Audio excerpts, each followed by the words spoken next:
This offseason's free agency class may not be the most star-studded we've ever seen, but there's still quite a bit of talent available to be signed on the open market, and a lot of them made sure to put in the work this year to secure the bag this summer because of it. There's already enough motivation to perform well every season, but when a player is in the last year of their current contract, about to hit free agency, that pressure increases even more, because they know teams will be heavily basing their next contract offers on their most recent performances, and this brings us to today's video. Today we'll be discussing 5 impending free agents who early on were expected to garner some big offers this summer, but had really disappointing seasons that may have resulted in them fumbling that bag, losing out on bigger offers on the open market. Before we start though, it turns out a good amount of you watching right now aren't even subscribed to the channel, so if you enjoy the content, consider hitting the subscribe button, as not only does it help out a ton, but it also very much appreciate it. Now with that being said, let's begin. The first player we'll be discussing today that fumbled the bag pretty hard this year is Tobias Harris. Tobias Harris may have gotten away with stealing a max contract 5 years ago, but do not expect anything close to that this time around. His tenure in Philadelphia was incredibly turbulent, filled with overall above average production, but in the end it felt pretty empty considering the disappearing act that he would do every postseason and in big games. His averages of about 17 points on 48% shooting from the field are not bad, but he has also had so many bad habits in his game over the years that make it hard to rely on him coming through in big moments, such as his reluctance to embrace a role as a spot-up three-point shooter, oftentimes hesitating to take the open shots and opting instead to drive into a crowded paint. His touch around the basket has been very questionable for a while, and he just lacks the quick decision-making and decisiveness that a reliable scoring threat needs. He does defend hard, and his overall production will be good enough to garner a decent offer, I imagine, in the range of maybe $15 million per year, but I can't see any contending team showing interest in him, so his next move is likely going to be put up an empty set of stats on a bad team somewhere. The next player that fumbled the bag this season is Klay Thompson. Klay Thompson has been an integral part of the Warriors dynasty for about a decade now, and even came back to help them win one more ring after all the terrible injury luck that he had. But we're now at the point where Klay is doing more harm than good for a Warriors team that still wants to keep their contending window alive with Steph Curry, and they seem unwilling to give Klay Thompson the big offer to keep him that he wants. I do still believe there is interest in both sides to come together on a contract extension, but it will come down to Klay swallowing his pride if they're going to get it done, and in order to do that, he's going to have to explore his options on the open market. There was a time where the Warriors were considering offering Klay Thompson a max contract extension, but there just is not a world where that makes sense anymore. Klay's shooting is still above average, but he's no longer the elite, top-tier sharpshooter that he once was. His defense went from being reliable to being a liability, and his worrisome decision-making and poor shot selection hampered their ability to win at the highest level. He's going to be exploring his options this summer and may get some interest from a team with money like the Orlando Magic, who have a lot of cap space, but I don't think they even want to overpay him to get him in their lineup because they've been progressing well as a young team on the rise, and it's going to take an overpay to get him to leave Golden State. Ultimately, I think Klay re-signs with the Warriors in the range of maybe $20 million per year, which is still a lot of money obviously, but not as much as he was once hoping to receive.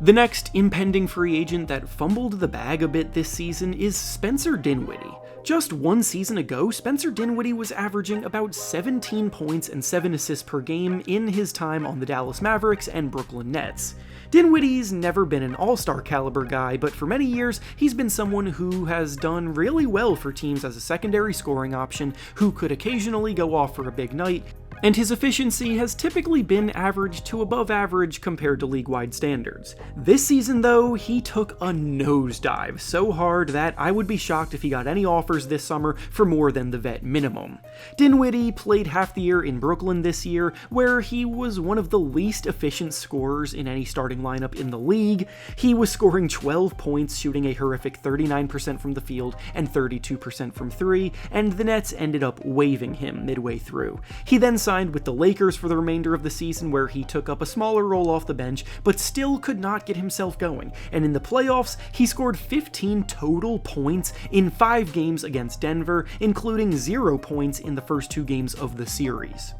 The next player that fumbled the bag going into free agency this summer is Buddy Hield. Hield's made a name for himself for a long time as one of the best shooters the NBA has to offer. Just 2 seasons ago, he was knocking down about 43% of his threes, scoring 17 points per game, and that's the type of skill set that gets you a big payday in the NBA because shooting will never go out of style. This year was very important for his future because he's now on the wrong side of 30 age-wise, and with free agency looming, he needed to prove that he was still as sharp as ever. He did not do that this year, though. Starting the year in Indiana, his role was pretty inconsistent, just like his production was. He had stretches where he was starting, he had stretches where he was coming off the bench, but overall his shooting wasn't quite as lethal as it once was, making 38% of his threes, which is above average but not elite by any means. He became expendable for the rising playoff squad in Indiana, so they traded him to Philadelphia, who was in desperate need of more shooters in their rotation, and early on in Philly he looked rejuvenated, but it did not last. His role in Philly steadily got smaller and smaller as the playoffs approached, and in their first round series against the Knicks, he was arguably the worst player on the floor in each of the first 2 games of that series, so he found himself benched until Game 6, where he did have an explosive send-off, catching fire from 3, but it wasn't enough, and the bad overall outweighed the good. He's a very poor defender, he's not a creator off the dribble, and the shooting no longer outweighs those weaknesses, so he too may find himself being offered smaller minimum deals now. And finally, the last player who fumbled the bag a bit this season was Caleb Martin. Martin was the hero during last year's run to the finals for the Miami Heat, where he played what was easily the best basketball of his career, and the talk around his name at the time was starting to become that he would be the perfect role player to have in any rotation. In the conference finals, he was arguably the Heat's best player against the Celtics, where he averaged just shy of 20 points per game in that series, shooting 60% from the field and 49% from 3, and if he were to have hit free agency last summer after that run instead of now,